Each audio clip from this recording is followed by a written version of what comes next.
সম্মানিত মুআজ্জাজ মুকাররম মুসল্লিবৃন্দ, আজকে আমরা আলোচনা করব রমজানের রোজাটার মূল প্রতিপাদ্য বিষয় কি।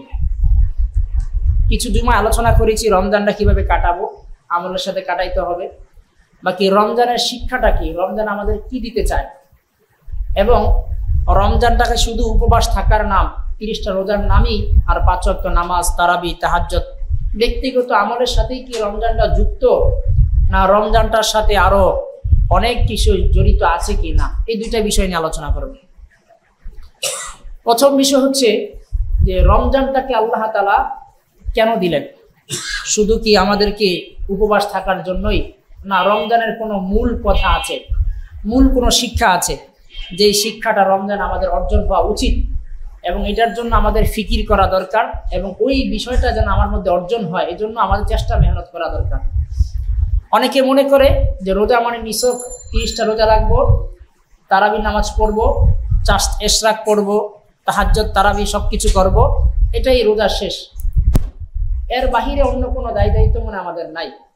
বা রমজান আমাদেরকে দেওয়া হয়েছে কি শুধু এগুলোর জন্য, না অন্য কোনো উদ্দেশ্য আছে? দেখেন, সমস্ত কথাগুলো একটার সাথে একটা জড়িত। রোজা তো এককভাবে শুধু আমলের নাম নয়, বরং রোজা একটা শিক্ষার নাম।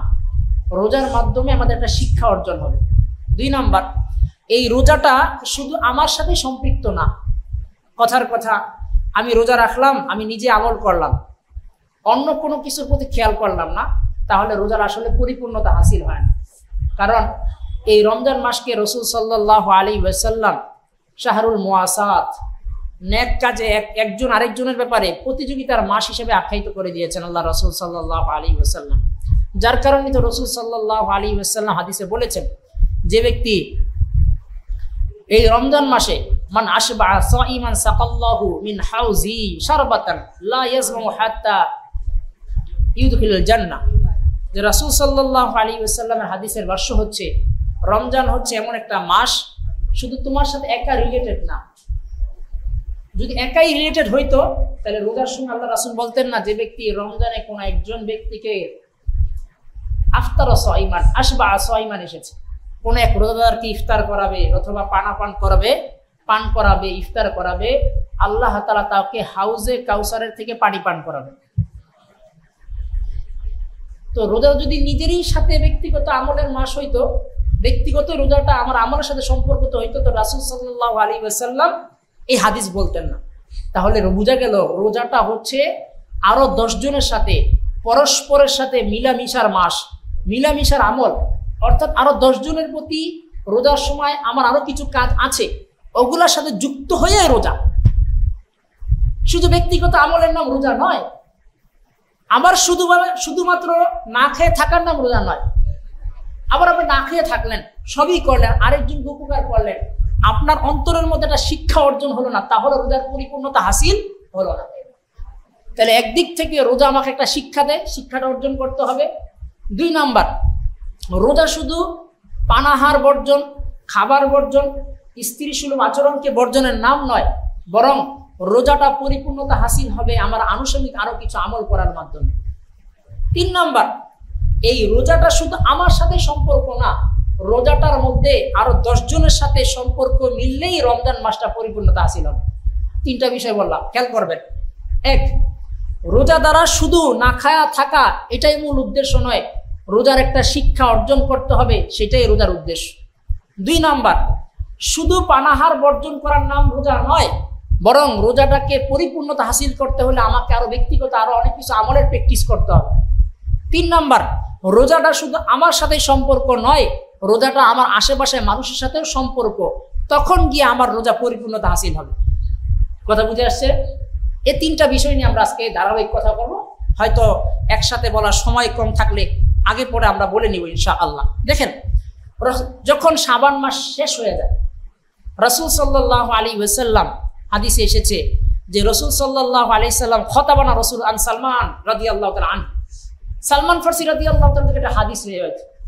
এই হাদিসে সালমান ফারসি রাদিয়াল্লাহু তাআলা বলেন, খতাবানা রাসূলুল্লাহ সাল্লাল্লাহু আলাইহি ওয়াসাল্লাম ফি আখির ইয়াউমিন মিন শাবান। রমজানের নিকটবর্তী যখন হয়, শাবানের শেষ সময়, শাবান মাসের শেষ সময়ে রমজানের নিকটবর্তী হইলে আল্লাহ রাসূল আমাদেরকে একটা বয়ান দিলেন, খুতবা দিলেন। খুতবার মধ্যে রাসূল সাল্লাল্লাহু আলাইহি ওয়াসাল্লাম বলেন, ইয়া আইয়ুহান নাস ক্বাদ আযাল্লাকুম শাহরুন আযীমুন, শাহরুন আযীমুন, শাহরুন মুবারাকুন, শাহরুন ফীহি লাইলাতুল কদর, লাইলাতুল খায়রুম মিন আলফি শাহর, জাআলাল্লাহু তাআলা সিয়ামাহু ফারিদা ওয়া কিয়ামাহু লাইলিহি তাতাওয়ান, মান তাকাররা ফি খাসলাতিন মিনাল খায়র কামান আদ্দা ফারিদা ফিমা সাওয়াহু, আমান আদ্দা ফারিদা ফিহি কামান আদ্দা 70 ফারিদা ফিমা সাওয়াহু। দেখেন রাসূল সাল্লাল্লাহু আলাইহি ওয়াসাল্লাম একটা বড় হাদিসের মধ্যে মানুষকে উল্লেখ করে বলেন, মানুষ এই রমজান মাস একটা শাহরুন আযীমুন, একটা বড় মাস, আবার শাহরুন মুবারক, বরকতময় মাস। আল্লাহ তোমাদেরকে শাবানের শেষে রমজান আসছে এমন একটা মাস দ্বারা ছায়ান্বিত করেছেন। মেঘ যেমন তোমাদেরকে ছায়া দেয়, এমন একটা মাস তোমাদেরকে ছায়া দিচ্ছে, যেই মাসটা হচ্ছে মুবারক মাস, যেই মাসটা হচ্ছে বড় বরকতময় মাস, অনেক কল্যাণকর বিরাট প্রতিদানের মাস। এই মাস এমন একটা মাস যেই মাসের রাত্রেবেলা নফল কিয়ামকে আল্লাহ তাআলা তোমাদের জন্য সওয়াবের মাধ্যম করে দিয়েছে। যেই মাসের মান কওমা ঈমানান ওয়া ইহতিসামান, যে ব্যক্তি এই মাসের রাত্রেবেলা আল্লাহকে রাজি খুশি করার জন্য ঈমানের সাথে দাঁড়িয়ে দাঁড়িয়ে তারাবি পড়বে, গুফির লাহু মা তাকাদ্দামা মিন যামবি, আল্লাহ তার পিছনের গুনাহগুলো মাফ করে দিবেন। আমান সামা রমাদানা ঈমানান ওয়া ইহতিসাবান গুফির লাহু মা তাকাদ্দামা মিন যামবি। এই মাসটা আসছে এমন একটা মাস, এই মাসে তোমরা রোজা রাখলে আল্লাহ তোমাদের পিছনের গুনাহ মাফ করে দিবেন। তাহলে এই মাসে দিনের বেলা রোজা, রাত্রেবেলা কিয়ামুল লাইল, তারাবিহ দিয়েছেন, বলে দুটোটাই আমল তোমাদের গুনাহগুলো মাফ করে দিবেন। এই কথা বলতে গিয়ে রাসূল সাল্লাল্লাহু আলাইহি ওয়াসাল্লাম এরপরে গিয়ে বলেন, হাযা শাহরুন হুয়া শাহরুস সাবরি ওয়াস সাবরু সাওয়াবুল জান্নাহ ওয়া শাহরুল মুওয়াসাত শাহরুন ইউজাদু ফীহিল। আল্লাহ রাসূল সাল্লাল্লাহু আলাইহি ওয়াসাল্লাম বলেন, শোনো এমন একটা মাস, এই মাসটা ধৈর্যের মাস, এই মাসটা শাহরুল মুওয়াসাত, পরস্পর একজন আরেকজনকে সহযোগিতা সহমর্মিতা করে আল্লাহকে রাজি খুশি করার জন্য প্রতিযোগিতার মাস হচ্ছে। তাইলে দেখেন এই হাদিস দ্বারা কি বুঝলাম, এই মাসটাকে রাসূল শুধু বলছে আমার জন্যই মাস, না এই মাসের মধ্যে আরেকজনের প্রতিযোগিতা, পরস্পরের প্রতিযোগিতা আল্লাহ পাক দেখবেন না? দেখবেন। এবং এই মাসটাকে আল্লাহ রাসূল সাল্লাল্লাহু আলাইহি ওয়াসাল্লাম ধৈর্যের মাস বলেছে। তার মানে এই মাসে শুধু রোজা রাখাই উদ্দেশ্য না, এই মাসে আমার মধ্যে ধৈর্য সহ আরো বিভিন্ন নেক আমলটা অর্জন হতে হবে, এই শিক্ষারও মাস কিনা বলেন। খেয়াল করবেন, প্রথম টপিক আলোচনা করছি, রোজা রাখবো কেন? শুধু কি আল্লাহ বলেছেন পানাহার করে থাকো, খেও না, পান করো না, স্ত্রী সুলভ আচরণ করো না, এজন্য রোজা? না, বলে এগুলা কেন করবা? এগুলা করার অনেকগুলা উদ্দেশ্য, অনেকগুলা শিক্ষা তোমাকে নিতে হবে। তার মধ্যে একটা শিক্ষা তাকওয়ার গুণ অর্জন করতে হবে। আল্লাহ কি বলেন? আল্লাহ সূরাতুল বাকারার 183 নম্বর আয়াতে বলেন, ইয়া আইয়ুহাল্লাযীনা আমানু কুতিবা আলাইকুমুস সিয়ামু কামা কুতিবা আলাল্লাযীনা মিন ক্বাবলিকুম লাআল্লাকুম তাত্তাকুন। আল্লাহ রাব্বুল আলামিন বলেন, বান্দা তোমাকে এমন একটা মাস দিচ্ছি, রমজান মাস। এই রমজান মাসটা শুধু তোমার জন্য ছিল তা না, তোমাদের পূর্বে যতগুলা জাতি ছিল সকল মানুষকে আমি রোজা দিয়েছি। কেন তাদেরকেও রোজা দিলাম, তোমাদেরকে রোজা দিলাম? রোজা দেওয়ার উদ্দেশ্য হচ্ছে তোমরা যেন মুত্তাকি হতে পারো। তাহলে দেখেন রোজাকে দিয়েছেন কি উদ্দেশ্যে? কথা বলেন, শিক্ষাটা কি? মুত্তাকি, তাকওয়া অর্জন করতে হবে। রাসূল কি বলেন? হুয়া শাহরুস সাবরি। তাহলে রোজাকে দিয়েছেন, রাসূল বলেন রোজাকে দিয়েছি পানাহার তো করবা, উদ্দেশ্য হচ্ছে ধৈর্য ধারণ করবা, ধৈর্য শিক্ষা অর্জন করবা। তাহলে আল্লাহ বলেন রোজা রেখে তাকওয়া অর্জন করা উদ্দেশ্য, রাসূল বলেন রোজা রাখবা উদ্দেশ্য হচ্ছে সবর যেন তোমাদের মধ্যে আসে। রোজা রাখবা কেন? যেন তোমাদের মধ্যে পরস্পরের সহযোগিতা সহমর্মিতা করার, নেক কাজের প্রতিযোগিতা করার মানসিকতা অর্জন হয়, এজন্যই রোজা দেওয়া। কিন্তু চিন্তা করেন, একজন মানুষকে জিজ্ঞাসা করেন, ভাই রোজা কেন রাখেন? বলে আল্লাহ বলছে রাখতে, এজন্য রাখে। কি উদ্দেশ্য? উদ্দেশ্য জানা নাই। বলেন দুনিয়ার কোনো মানুষ উদ্দেশ্যহীন কোনো কাজ করে? তাহলে আমি কি জন্য রোজা রাখছি? আমাকে যেন তাকওয়া অর্জন হয়। তো রোজা রেখে যদি আমি তাকওয়ার খেলাফ কাজ করি, রোজা রেখে যদি মানুষকে কষ্টের দেওয়ার কাজ করি, রোজা রেখে যদি অধৈর্যের কাজ করি, রোজা রেখে আরেকজনকে সহযোগিতা না করি, তাহলে রোজা যে উদ্দেশ্য অর্জন, যে উদ্দেশ্যে দেওয়া, এই উদ্দেশ্যে কি বাস্তবায়ন হচ্ছে? সবকিছুই করছি কিন্তু উদ্দেশ্য বাস্তবায়ন হচ্ছে না। দেখেন না, নামাজ পড়ে গুনাহ থেকে বাঁচতে পারে না। নামাজ ঠিকই পড়ে, আবার অফিসে গিয়ে ঘুষ খাচ্ছে না, সুদ খাচ্ছে না, জেনা ব্যভিচার করছে না, অশ্লীলতার মধ্যে দাবি তো হচ্ছে কি হচ্ছে না? কেন? যেই উদ্দেশ্যে জিনিসটা দেওয়া, ওই উদ্দেশ্যে ব্যাপারে ব্যাখ্যা। আল্লাহ তাআলা বলেন রোজা রেখেছো, রোজা রাখো তাকওয়া অর্জন করার জন্য, তুমি যাতে করে মুত্তাকি হও। কেন?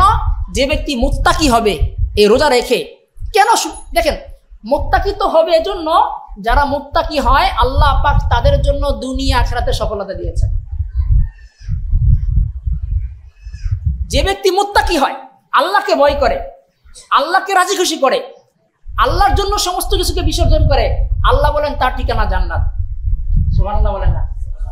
ওয়া আম্মা মান খাফা মাকামা রাব্বিহি ওয়া নাহান নাফসা আনিল হাওয়া ফাইন্নাল জান্নাতা হিয়াল মাওয়া। বলে রোজা রাখবা তো মুত্তাকি হইবা, আর মুত্তাকি হবা তো আমি আল্লাহ তোমাকে জান্নাতুল মাওয়া দান করব। তাহলে রোজা রেখে যেরকম আল্লাহর রাসূল আল্লাহ তাআলার পক্ষ থেকে হাদিসে কুদসির মাধ্যমে জানিয়ে দিয়েছেন, আস-সাওমু লি ওয়া আনা আজজি বিহি, আমি আমার জন্যই বান্দা রোজা রাখে, আর আমি আল্লাহ নিজ হাতে তাকে রোজার প্রতিদান দান করব। দেখেন, যেই লোক কাউকে কোনো কিছু বানাইয়া দেয়, তার হাতে যদি ওই জিনিসের পুরস্কার পাওয়া যায়, তার চেয়ে বড় আর আনন্দের কিছু আছে? কেন দিবেন?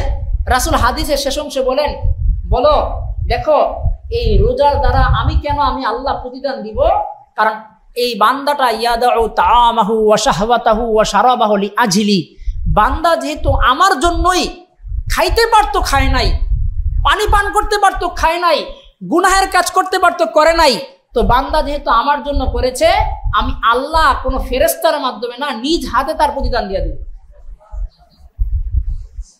সমস্ত আমলের তো আল্লাহ তাআলা ফেরেশতার মাধ্যমে প্রতিদান দিবেন, শুধু রোজাই একটা আমল, যেহেতু বান্দা আল্লাহর জন্যই কষ্ট করেছেন, এজন্য আল্লাহ তাআলা তাকে নিজ হাতে তার প্রতিদান দান করবেন। জান্নাতীরা যখন জান্নাতে যাবে, তাদেরকে জিজ্ঞাসা করা হবে, এ জান্নাতীবাসী, তোমাদের জান্নাতে আর কোনো পাওনা আছে, কোনো আকাঙ্ক্ষা আছে? বলে না, আল্লাহ সব তো দিয়ে দিয়েছেন, কোনো কিছু অভাব নাই।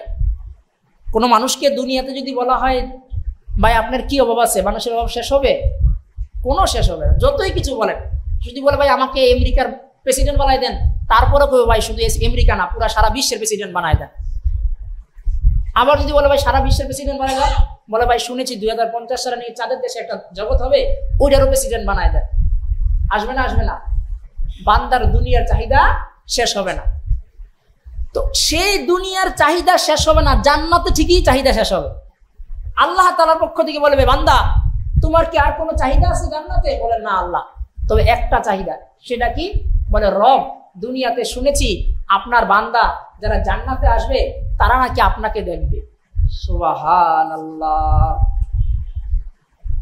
আল্লাহ তাআলা বান্দাকে বলবেন, বান্দারে দুনিয়াতে আমাকে না দেখে, আমাকে আমার কথা শুনে আমাকে সন্তুষ্ট করার জন্য সকল কাজ করেছিস, আজকে এই জান্নাতে তোর কোনো চাহিদা বাকি নাই, শুধু একটা চাহিদা বাকি, বান্দা তুই আমাকে দেখবি। সুবহানাল্লাহ।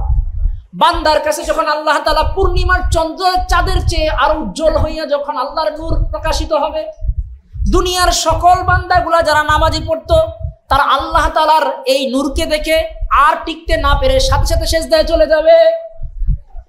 যখন সাথে সাথে সিজদায় যাবে, বলে এইভাবে থাকতে থাকতে আল্লাহকে দর্শন করতে করতে 70,000 বছর কেটে যাবে, বান্দা বিন্দু মাত্র বুঝবে না 70,000 বছর চলে গেছে। বান্দা একটাই চাহিদা থাকবে, সেটা কি? আল্লাহকে দেখা। সেই আল্লাহ রব্বুল আলামিন, সে আল্লাহ রব্বুল আলামিন রমজানের রোজার প্রতিদান কোন হাতে দিবে? নিজ হাতে দিবে। সুবহানাল্লাহ, সুবহানাল্লাহ। ও মুহতারাম, যে রব আমার আপনাকে রোজার প্রতিদান নিজ হাতে দিবে, রব এই হাদিসে এবং আল্লাহর কোরআনে, রাসূল হাদিসের আল্লাহর পক্ষ থেকে কথাটা নিয়ে আসছেন কি? বান্দা রোজা রাখবা শুধু রোজা রাখার জন্য নয়, রোজা রেখে তোমার মধ্যে তাকওয়া অর্জন হতে হবে। রাসূল সাল্লাল্লাহু আলাইহি ওয়াসাল্লাম হাদিস হয়েছে, মান লাম ইয়াদা কাওলা যুর ওয়াল আমিলা বিহি, যে ব্যক্তি রোজা রেখে মিথ্যা কথা ছাড়ে না, শুধু মিথ্যা কথা না। মোল্লা আলী কারি রহমতুল্লাহ আলাইহি হাদিসের ব্যাখ্যা, মিশকাতের ব্যাখ্যাগঞ্জ মিরকাতের মধ্যে মোল্লা আলী কারি রহমতুল্লাহ আলাইহি লিখেছেন এই হাদিসের ব্যাখ্যায়, যে এখানে রাসূল শুধু মিথ্যার কথা বলেছেন তা না, যে ব্যক্তি রোজা রেখে যাবতীয় গুনাহ বর্জন না করে, আল্লাহ বলেন ফালাইসা লিল্লাহি হাজাতান আইয়াদা তুআমাহু ওয়া শারাবাহু, বলে যেই বান্দা রোজা রাখলো গুনাহকে ছাড়লো না, তার এই উপবাস থাকা পানাহার বর্জন করার দ্বারা আমি আল্লাহর কোনো উদ্দেশ্য নাই। নাউজুবিল্লাহ বলেন। তাইলে বলেন রোজা কি শুধু না খাওয়ার নাম? রোজা কি শুধু পানাহার বর্জন করার নাম? শুধু স্ত্রী সুলভ আচরণের নাম? এটা একটা সংজ্ঞা। প্রত্যেক জিনিসের একটা সংজ্ঞা থাকে না, এটা সংজ্ঞা। পরিভাষায় রোজায় 3 জিনিসকে বর্জন করার নাম বলেছে, কিন্তু ফোকাহে কেরাম ওলামারা বলেছেন না, রোজা শুধু এই 3 জিনিস বর্জনের নাম নয়। রোজা হচ্ছে সামগ্রিক জীবনের এই 30 দিনে আমার ব্যক্তিগত যত ধরনের পাপাচার আছে সব কিছুকে ছাড়ার নামই রোজা। তার মানে রোজা রেখে আপনাকে গুনাহ ছাড়তে হবে, রোজা রেখে আরেকজনকে কষ্ট দেওয়ার মানসিকতা ছাড়তে হবে, রোজা রেখে গুনাহ করার মানসিকতা ছাড়তে হবে, রোজা রেখে অপরকে সহযোগিতার মানসিকতা নিয়ে আসতে হবে, রোজা রেখে সবর যেন করতে পারি সেই মানসিকতা নিয়ে আসতে হবে, রোজা রেখে দ্রব্য মূল্যের দামও স্থিতিশীল রাখতে হবে না? হবে না? বলে এটা রোজার উদ্দেশ্য না। কেন? রমজান তো ব্যবসার মাস। বলেন কি মাস? আমরা যারা ব্যবসা আছে আমাদের জন্য বড় খতরনাক। হ্যাঁ, ব্যবসা করতে হবে একটা জায়েজ পরিমাণ। আপনি 100 টাকার পণ্যের মধ্যে সর্বোচ্চ 20% লাভ করতে পারে, সর্বোচ্চ। কিন্তু কখনই এই 100 টাকার মধ্যে 50% লাভ করা শরীয়তে এটা গাবানে ফাহেশ বলে, এটাকে অতিরিক্ত লাভ বলে। তবে লাভ করে, কিন্তু রমজান মাস এসেছে বলে 1000 টাকার পাঞ্জাবিকে 5000 টাকা বানাই দিবেন, তো আপনি রোজা রাখবেন আবার বলবেন যে মুত্তাকি হবেন, জীবন হবে না। যারা আল্লাহর ভয় আছে তারা কি এগুলা করবে? তো রোজা রাখার উদ্দেশ্য হচ্ছে কি? আল্লাহ ওয়ালা হওয়া। রোজা রাখার উদ্দেশ্য কি? মুত্তাকি হওয়া। রোজা রাখার উদ্দেশ্য কি? ধৈর্যশীল হয়ে যাওয়া। রোজা রাখার উদ্দেশ্য হচ্ছে আল্লাহমুখী হয়ে যাওয়া। এই আল্লাহমুখী হতে হলে আপনাকে শুধু পানাহার বর্জন করার দ্বারা হবে না, বরং আপনার মধ্যে যাবতীয় অঙ্গ প্রত্যঙ্গের গুনাহকেও ছাড়তে হবে। এটা হচ্ছে বলছিলাম প্রথম টপিকস। রোজা কি শুধু পানাহারের নাম, না আরো আনুষঙ্গিক বিষয়ের সাথে রোজা যুক্ত আছে? আছে। আল্লাহ পাক যেন আমাদেরকে রোজা রেখে এই রাসূলের হাদিসের দিকে তাকাইয়া, খুব কঠিন হাদিস, খেয়াল করবেন, আবার হাদিসটা তাকরার করছে।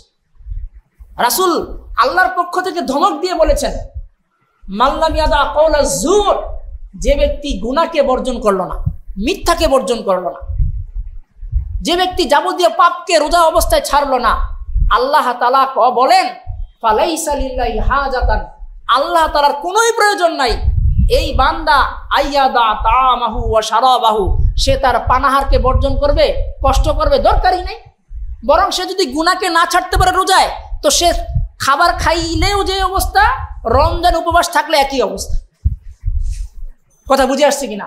আল্লাহ পাক যেন আমাদের চোখের গুনাহ থেকে, হাতের গুনাহ থেকে, পায়ের গুনাহ, মনের মনিকুঠায় যে সমস্ত দুষ্ট চিন্তা আসে মানুষের ব্যাপারে ক্ষতির, ওই সমস্ত যাবতীয় গুনাহ থেকে বাঁচার তৌফিক দান করেন। সবাই বলেন আমিন। 1 নম্বর বিষয় শেষ, যেহেতু সময় আমাদের কম। অনেক ডিটেলস আলোচনা ছিল, সময়ের কারণে এখানে আর আলোচনা করতে পারছি না। দ্বিতীয় বিষয় খেয়াল করেন, অনেকে মনে করে রমজান মাস মানে আমলের মাস। এটা আমরা মনে করি না? বা আমরা সবাই তো কি মনে করি, রমজান আমলের মাস না? আমার এই কথাটা বলার উদ্দেশ্য, আমার সাথে সবাই বলবেন, রমজান মাস কি আমলের মাস কি মাস না? এজন্য আমরা রোজায় আমল করি না? আচ্ছা, আমলটা শুধু মনে হয় আমার ব্যক্তিগতের জন্য, আমার পরিবারের জন্য না। আমলটা শুধু আমার জন্য, আমার পাশের প্রতিবেশীর জন্য না। অনেকে দেখবেন রমজানে বহুত আমল করছে, অনেক আমল করছে, এত আমল করে যে তার আমলের ফিরিস্তি অনেক বেশি, বরং আমাদের চেয়েও উনি অনেক আগাইয়া। যারা 5 ওয়াক্ত নামাজ পড়ায়, দায়িত্ব আছে, তাদের চেয়ে আগাইয়া। কিন্তু গিয়ে দেখবেন নিজের ঘরে যদি স্ত্রী বলে যে একটু কষ্ট করে সেহরির সময়, ইফতারির সময় আমাকে একটু মালটাটা কেটে দাও, একটু শরবতের গ্লাসটা নিয়ে আসো, আমি কোরআন শরীফ পড়ছি না, আমার কোরআন শরীফ রমজান এটা খতম করতে হবে না? আছে না নাই? এই রোগে সবাই আমরা দোষী, ছোট বড়, বাস্তব কথা বলছি। আপনি মনে করেছেন রোজাটা শুধু আপনার জন্যই, কিন্তু স্ত্রী যে সারাদিন কষ্ট করে 1 পাতা কোরআন শরীফ পড়তে পারলো না, ইফতারির সময় গিয়ে সহযোগিতা করবেন, এই মানসিকতা করে না। যে বলছে তার বুকে সাহসের দিকেই বলছে। ছোট মানুষ হলে আমরা চেষ্টা করি উদ্বুদ্ধ করার জন্য বলছি, শুনেন অনেক কিছু করাবেন, ব্যক্তিগত অসুবিধা নাই, আমি উদ্বুদ্ধ করি সবাইকে। কিন্তু আপনার আশেপাশের লোকজনকে যদি আপনি খেয়াল না করেন, এরকম বহু তাহাজ্জুদ গুজার বহুত 5 ওয়াক্ত নামাজ পড়নেওয়ালা কাল কিয়ামতের ময়দানে মাওলা পাকের আযাবে গ্রেফতার হবে। কেন? সে তার আশেপাশে মানুষকে লক্ষ্য করে নাই। সে নিজে তো তাহাজ্জুদ উঠে যাচ্ছে, 12:30টার আগে সে ঘুমিয়ে যাচ্ছে, তার সাথে তার ওয়াইফটা বাচ্চাটা নিয়ে রাত 1:30 2টা ঘুমাইতে পারে না। এই বাচ্চাটা দুধ বানাইতে হয়, ঘুমাইতে পারে না। আবার এদিকে ঠিকই 3টা 3:30 লাইটটা জ্বালাতে তাহাজ্জুদের জন্য। অথচ তার স্ত্রীটা সারাদিন কাজ করে বাচ্চাটাকে ঘুম পাড়িয়ে সে 1:30টা পর্যন্ত সজাগ। আবার 3টা 3:30টায় উঠে আপনি তাহাজ্জুদের বয়ান দিচ্ছেন, উঠো না কেন? ও ভাই, এই লোকটার প্রতি খেয়াল রাখা কি রমজানের কোনো কাজ নাই মনে হয়? রাসূল বলেন শাহরুল মুওয়াসাত, এই মাসটা পরস্পরের দিকে তাকানোর মাস, সহমর্মিতার মাস। আজকে আমরা সবকিছু করছি, কিন্তু রমজান যে আরো 10 জনকে নিয়ে আমল করার মাস এটা ভুলে গেছি। এজন্য পরিবারের প্রতি একটু খেয়াল করেন। আপনি সব আমল করেন, আমি নিষেধ করছি না, কিন্তু আপনার আমলটা যেন আপনার পরিবারও করতে পারে, সহযোগিতা করেন। আপনি কি করেন? বাজারটাকে এই মাসে খুব লম্বা করে দিয়ে তাকে ব্যাঘাত ঘটায় না। নিজেরাই ঠিক হন যে না, এই মাসে আমরা এত খাওয়া দাওয়া দরকার নাই, সারা বছর খাওয়া দাওয়া করবো। ইফতারি এত দরকার নাই। আপনি ইফতারিতে গিয়ে বলেন কি করলা আজকে, একটু এই আইটেম নাই কেন, সেই আইটেম নাই কেন, বিভিন্নভাবে চাপাচাপি করেন। তাহলে এই মহিলাটা, ঘরের লোকগুলো তারা কোথায় যাবে? আল্লাহর কোরআন কি বলেন? ইয়া আইয়ুহাল্লাযীনা আমানু কু আনফুসাকুম ওয়া আহলিকুম নারা। আল্লাহর কোরআন বলেন, ও মুমিন বান্দারা, তোমরা নিজেরাও গুনাহ থেকে বাঁচো, জাহান্নাম থেকে বাঁচো, পরিবারকেও জাহান্নাম থেকে বাঁচাও। এখন পরিবারকে জাহান্নাম থেকে বাঁচাইতে হলে এদেরকে আমলের সুযোগ দিতে হবে না? হবে না? কথা বলেন, দিতে হবে। এখন আপনি কিভাবে দিবেন? আমলের সুযোগ দিতে হতে আপনাকেই সহযোগিতা করতে হবে। আপনি ইফতারি 1 ঘন্টা আগে বাসায় চলে যান। ব্যবসা বাণিজ্য, চাকরি বাকরি ঝামেলা না থাকলে আধা ঘন্টা আগে গিয়ে তাকে সহযোগিতা করেন। বাসায় বাচ্চাকে উদ্বুদ্ধ করেন, বাবা আসো, বাবা পানিটা নিয়ে আসো, বাবা একটু তোমার আম্মুর থেকে এটা নিয়ে আসো। সবাই নিচে একসাথে বসেন। 10 মিনিট আগে সমস্ত কাজ বন্ধ করে সবাই দোয়া কান্নাকাটিতে মগ্ন হয়ে যান। শেষ রাইতে খাবার টাবারের এত বেশি ফিরিস্তি না রেখে সামান্য একটু খাবার খেয়ে সবাইকে নিয়ে তাহাজ্জুদে দাঁড়িয়ে যান। পারলে স্ত্রীর সাথে কখনো পরিবারের সদস্যদেরকে নামাজে জামাত করেন।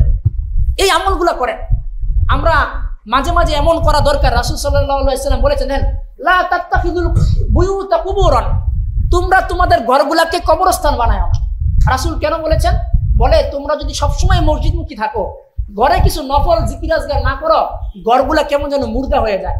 এজন্য রাসূল সাল্লাল্লাহু আলাইহি ওয়াসাল্লাম আমাদেরকে শিক্ষা দিয়েছেন যে নফল নামাজগুলো, অন্তত সুন্নতগুলো যদি সুযোগ হয় ঘরে গিয়ে পড়েন, যদি ঘরে পরিবেশ থাকে, তাহলে কি হবে? দেখবেন আপনার বাচ্চাটাও আপনার সাথে এসে দাঁড়ায় গেছে। দাঁড়ায় না। তো বাচ্চা এবং পরিবার কেউ রমজানে সহযোগিতা করে। দেখেন শাইখুল হাদিস আল্লামা জাকারিয়া রাহমাতুল্লাহ আলাইহি, উনি ভারত উপমহাদেশের, এই পাকিস্তান, ভারত, বাংলাদেশের একজন বিশিষ্ট মুহাদ্দিস ছিলেন, হাদিস বিশারদ। এই যে ফাজাইলে আমল সাদাকাত পড়ি তাবলীগের, উনি লিখেছেন। এবং শুধু উনি এই কিতাব না, উনি মুয়াত্তা মালিকের সরা আওজাসুল মাসালিক লিখে উনি প্রসিদ্ধ হয়েছেন সারা আরবে। উনি আরবি কিতাব লিখেছেন, হাদিসের ব্যাখ্যা গ্রন্থ লিখেছেন শাইখুল হাদিস জাকারিয়া রাহমাতুল্লাহ আলাইহি। ওনার কথা, ওনার পরিবারের লোকের কথা এসেছে, পরিবারের লোকেরা প্রতিদিন কাজকর্ম করে 10 পারা কোরআন শরীফ পড়তেন। তার মানে 3 দিনে 1 খতম। সুবহানাল্লাহ। কিভাবে হয়েছে বলেন? এই লোকগুলাকে পরিবারের অন্যান্য সদস্যরা সহযোগিতা করছে না করে নাই? আজকে আমরা আমাদের পরিবারের সদস্যদেরকে রোজার সময় সহযোগিতা করব, এই চিন্তাটা নাই। পাশাপাশি পাশের বাসায় দেখলেন একটা লোক, সে অসহায়। এই লোকটার মেজাজের মধ্যে আমলের খুব মেজাজ, কিন্তু তার পরিবার চালাইতে গিয়ে প্রতিদিন তাকে 1000 টাকা, 800 টাকা, 500 টাকা ইনকাম করতে হয় রিক্সা চালাইয়া, নাইলে হয় না। এখন আপনি কি করলেন? রোজার সময় নিজের ঘরে একের পর এক বাজার, মার্কেট সবই করছেন। কেন? আপনার রোজা আপনার কই পালন করতে হবে। কিন্তু এই পাশের লোকটাকে যে দিনে 700 টাকা, 1000 টাকা কামাই করতে গিয়ে সে সকাল থেকে ফজর থেকে দিন সারাদিন রোজা রাখে, রোজা না রেখে সে রিক্সা চালাচ্ছে, সে রোজাকে ভাঙছে। এই রোজাকে ভাঙতে গিয়ে কোনো সহযোগিতা করাটাও যে রোজার কাজ, এটা আমরা বুঝি না। আপনি দেখছেন প্রকাশ্যে একজন রিক্সাওয়ালা খেয়ে ফেলছে, জিজ্ঞাসা করলেন কেন ভাই খাচ্ছ? বলে ভাই দেখেন, একবেলা রোজা রাইখা একবেলা রিক্সা চালাইলে আমার মধ্যে 200-300 টাকা ইনকাম হয়, আমি গ্যারেজ ভাড়া দিয়ে পারি না। এটা হতে পারে কোনো একটা যৌক্তিক কারণ হতে পারে, কিন্তু ইমানের দুর্বলতা আমরা বলি। এমন অনেক রোজাদার আছে না, রিক্সাও চালায় রোজাও রাখে, আছে না নাই? আছে। তাহলে সবাই তো একরকম হবে না। তাহলে 50% পাইলাম তারা রোজা রেখেও রিক্সা চালাচ্ছে, কষ্ট করছে। 50% দেখছি যে তাদের মধ্যে দুর্বলতা রয়েছে। তো এই লোকটাকে যদি আমি 500 টাকা দিয়ে বলি, ভাই আজকে তুমি কষ্ট করে আধা বেলা রিক্সা চালাও, আমি তোমাকে 500 টাকা দিলাম, তাও তুমি রোজাটা ভাঙো না, বলেন এর চেয়ে পুণ্যের কাজ রমজানের কিছু হতে পারে? আয় হায়, রাসূল বলেন যে ব্যক্তি মান তারাকা সাইমান মুতাআম্মিদান, যে ব্যক্তি ইচ্ছা করে একটা রোজাকে ভাঙলো, সে সারা জীবন রোজাটাকে কাভার করতে পারে। তা আপনি কেমন যেন একটা লোককে সারা জীবন গুনাহ থেকে বাঁচাই দিলেন, বলেন কতগুলো নেকামল করলে এই নেকামলের বরাবর হতে পারে? কিন্তু ঠিকই ওই দিন কিন্তু 1000 টাকার ইফতারি আনছেন ঘরের মধ্যে, মাথায় আসে নাই কেন? মনে করছি রোজা তো রোজার মাস মানে কি আমার নিজের মাস, আমার আমলের মাস না। আশেপাশে একটু খোঁজখবর নেন। আপনি একজন কোন রাসূল সাল্লাল্লাহু আলাইহি হাদিসের মধ্যে এজন্য তো বলেছেন, দেখেন আল্লাহ রাসূল বলেছেন মান খাফফাফ আন মামলুকিহি ফিহি আতাকাল্লাহু মিনান নার। দেখেন এই হাদিসকে আমার এক কথার সাথে জড়িয়ে দিয়েছে। রোজাটা শুধু আমার ব্যক্তিগত সাথে জড়িত নয়, দ্বিতীয় টপিক আলোচনা করছি, রোজাটার সাথে আমার আশেপাশ পরিবারের সকল মানুষ জড়িত আছে না নাই? এই বিষয়টা কেমনে বুঝলাম? রাসূলের হাদিস থেকে। আল্লাহ রাসূল বলেন মান খাফফাফা আন মামলুকিহি, যে ব্যক্তি এই রমজান মাসে আল্লাহ পাক তাকে জাহান্নামের আগুন থেকে মুক্তি দিয়ে দেবে। একটু জোরে বলেন না। আমাদের ফজিলতটা মনে হয় আস্তে সুবহানাল্লাহ বলার ফজিলত, এজন্য আমরা আস্তে বলি। যদি বলতাম এই মাত্র আপনাদের সবাইকে 1000 টাকা দেওয়া হবে, আল্লাহু আকবার সুবহানাল্লাহ বলতাম, কিন্তু রাসূল গ্যারান্টি দিচ্ছে রমজান মাসে যদি আমি আমার অধীনস্থ আশেপাশের লোককে সহজ করে দেই কাজের ব্যাপারে, আল্লাহ পাক আমাকে জাহান্নাম থেকে মুক্তির ব্যবস্থা করে দিল। সাহাবীদের আমল আপনাদেরকে একটু মুজাকারা করি এখানে। আল্লাহ যেন আমাকে আগে, আমি ছোট মানুষ হলে যেন আল্লাহ সবগুলোর বিষয়ে আমাকে আমল করার তৌফিক দান করেন। আল্লাহ রাসূল সাল্লাল্লাহু আলাইহি ওয়াসাল্লাম সাহাবী শুনেছেন, আল্লাহ রাসূল একটা হাদিস বলেছেন মান আকালা বাইআতাহু আকাল আল্লাহু আসারাতিহি ইয়াউমাল কিয়ামাহ। যে ব্যক্তি তার পণ্যকে বিক্রি করার পরে এই পণ্যটাকে কোনো ক্রেতার সমস্যার কারণে ফিরায় নেয়, পণ্য বিক্রি করি 1000 টাকা, ক্রেতা গিয়ে দেখলো যে 1000 টাকা যদি আমি এখন কিনে ফেলি আমার সমস্যা, তো ও পরবর্তীতে বিক্রেতার কাছে এসে বললো ভাই আমার 1000 টাকা তো এখন এই মুহূর্তে কিনে ফেললে আমার সমস্যা দেখতেছি, অথবা হঠাৎ একটা সমস্যা চলে আসছে। কিন্তু বেশিরভাগ 95% না 99% বিক্রেতা পণ্য ফেরত নেয় না। রাসূল বলেন ক্রেতার সমস্যাকে বুঝে বিক্রেতা তার সমস্যাকে দামাচাপা দিয়ে যে ব্যক্তি কোনো ক্রেতার পণ্যকে আবার ফিরায় নেয়, আল্লাহ কাল কিয়ামতের ময়দানে তার সকল গুনাহগুলোকে মাফ করে দিবেন। মাফ করাটা ডাইরেক্ট কিভাবে বলে নাই, মানে কেমন যেন গুনাহ করছে এই গুনাহটাকে আল্লাহ তাআলা না করার মতো করে দিবেন। বান্দা যেরকম পণ্যটা নিয়েছিল আবার এটাকে বিক্রি করেছিল, বিক্রি করা পণ্যকে ফেরত নিয়ে কেমন যেন পণ্য বিক্রি না করার মতো অবস্থা, তো বান্দাও যেরকম গুনাহ করছে কিন্তু গুনাহ না করার মতো অবস্থা করে দিয়ে তার গুনাহগুলোকে মাফ করে দিবেন। এই সাহাবী হঠাৎ করে একটা দোকান দেওয়া শুরু করলেন, বললেন আমি একটা দোকান দিব, কারণ কি? বলে আমার নবী আমাকে একটা হাদিস শিক্ষা দিয়েছেন, নবীর এই হাদিসের মধ্যে আমি আমল করার জন্য ব্যবসা দিয়েছেন। অনেক দিন পর্যন্ত ব্যবসা করছেন, কোনো ক্রেতা তো এসে পণ্যকে ফেরত দেয় না। একদিন দেখে এক ক্রেতা পণ্য কিনে আবার ফেরত দিতে যখন আসছেন, তখন এই সাহাবী সাদর সম্বোধন দিয়ে এই পণ্যটাকে ফেরত নিলেন। ফেরত দেওয়ার সাথে সাথে বলেন আজকে থেকে আমার ব্যবসা বন্ধ। আশেপাশে বহুত মানুষ জিজ্ঞাসা করে ভাই কেন দোকান দিলেন, কেন বন্ধ করলেন? বলে আমি তো ব্যবসাটা আমার নিজের উদ্দেশ্যে দেই নাই, ব্যবসাটা দিয়েছি আমার নবীর হাদিসের উপর আমল করার জন্য। বলে আমার নবী বলেছেন যে ব্যক্তি কোনো ক্রেতার পণ্যকে ফেরত নেয় কাল কিয়ামতের ময়দানে আল্লাহ পাক তার গুনাহগুলোকে ফেরত দিবে। তা আমি সাহাবী জানি না আমার কত গুনাহ হয়েছে, আজকে হয়তো এই উসিলায় কাল কিয়ামতের ময়দানে আমার সকল গুনাহগুলোকে আল্লাহ মাফ করে দিবে। ও মুহাম্মদি সাল্লাল্লাহু আলাইহি ওয়াসাল্লামের উম্মতেরা, ও আমার এলাকাবাসী, আপনাদের কাছে করজোড় আবেদন করি, আমি আমার নিজের জন্য ওসিয়ত করছি। রাসূল সাল্লাল্লাহু আলাইহি ওয়াসাল্লাম বলেন যে ব্যক্তি রমজানে তার অধীনস্থ আশেপাশের লোকগুলাকে রোজা রাখার ব্যাপারে সহযোগিতা করলো, তাদেরকে কাজকর্মে হালকা করে দিল, আল্লাহ পাক আমাদের আপনার সকলকে জাহান্নাম থেকে নামগুলা কেটে জান্নাত দিয়ে দিবে। আজকে এই দ্বিতীয় টপিক্সের মধ্যে আমরা নাই, খালি নিজের ব্যাপারে খুব দৌড়াই। এজন্য আল্লাহ বলেন ওয়াতাআওয়ানু আলাল বিররি ওয়াত তাকওয়া ওয়ালা তাআওয়ানু আলাল ইসমি ওয়াল উদওয়ান। মুমিনরা তোমরা নেক কাজে একে একজনকে সাহায্য করো আর পরস্পর সহযোগিতায় একজন আরেকজনকে সাহায্য করো, কিন্তু পাপাচারের মধ্যে কেউ কারো সহযোগিতা করো না। আজকে রমজান মাস, শাহরুল মুওয়াসাত, সহযোগিতার মাস। কেমনে সহযোগিতা করবেন? যতটুকু পারেন। এজন্য রাসূল সাল্লাল্লাহু আলাইহি সাল্লাম বলেছেন, মানিস্তাতা মিনকুম আইয়ানফা আখাহু ফালিয়াফাল। রাসূল বলেন, মানিস্তাতা মিনকুম, তোমাদের মধ্যে যার জন্য সম্ভব হয় আইয়ানফা আখাহু, সে তার ভাইকে সহযোগিতা করবে, ফালিয়াফাল, সে তার সাধ্য পরিমাণে সহযোগিতা করবে। আপনার পক্ষে সম্ভব একটা ইফতারি করানো, কাকে? একটা খেজুর দিয়ে। আপনার কাছে খেজুর আছে, একটু পানি আছে, শরবত আছে, আর একটু সোলা আছে, কোনো সমস্যা নেই। যে ইফতার করলো সে যদি মনে করে যে না আমাকে ভালো দিয়ে কেন করায় নাই, তাহলে সে গুনাহগার হবে। কিন্তু আপনি কিন্তু ঠিকই ওই রাসূলের হাদিস, যে ব্যক্তি কোন একজন রোজাদারকে ইফতার করাইলো, পানাহার করাইলো, সে আল্লাহর রাসূল বলেন কাল কিয়ামতের ময়দানে হাউজে কাউসার থেকে নবীর হাতে পানি পান করবে। তাহলে আমরা রোজার সময় কি নিজে নিজে খেয়াল করবো না আরো 10 জনকে খেয়াল করবো?